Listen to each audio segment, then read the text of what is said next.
Cooker விசில மறந்து உணவு வீணாகி போச்சா? இனி அந்த கவலையே வேண்டாம். வழங்குகிறோம் உலகின் முதல் விசில் கவுண்டர் குக்கர், புதிய அல்ட்ரா குரோனோ.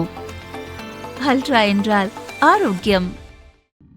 எத்தியோப்பியாவிலிருந்து சென்னைக்கு வரும் விமானத்தில் போதைப் பொருள் கடத்தி வரப்படுவதாக டிஆர்ஐ எனப்படும் வருவாய் புலனாய்வு துறையினருக்கு ரகசிய தகவல் கிடைத்தது.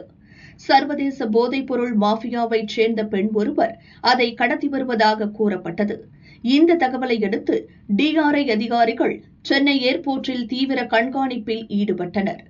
எத்தியோப்பியா தலைநகர் அடிஸ் அபாபாவில் இருந்து சென்னைக்கு வந்த விமான பயணிகளை டிஆர்ஐ அதிகாரிகள் தீவிரமாக சோதனை செய்தனர்.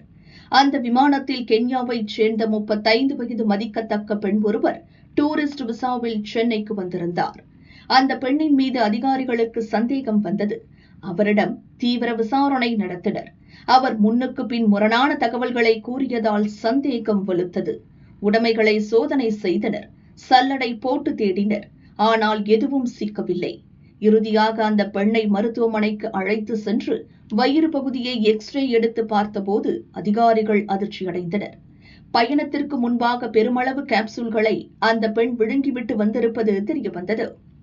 மருத்துவ குழுவினரின் உதவியுடன் பெண்ணின் வயிற்றில் இருந்து மொத்தம் 70 கேப்சூல்கள் வெளியே எடுக்கப்பட்டன.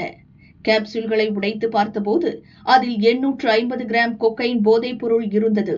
அதன் இந்திய மதிப்பு 15 கோடி ரூபாய். அவற்றை பறிமுதல் செய்த அதிகாரிகள் அந்த பெண்ணை கைது செய்து தீவிர விசாரணை நடத்தி வருகின்றனர். முதற்கட்ட விசாரணையில் அந்த பெண் சர்வதேச போதைப் பொருள் மாஃபியாவைச் சேர்ந்தவர் என்பது உறுதிப்படுத்தப்பட்டுள்ளது.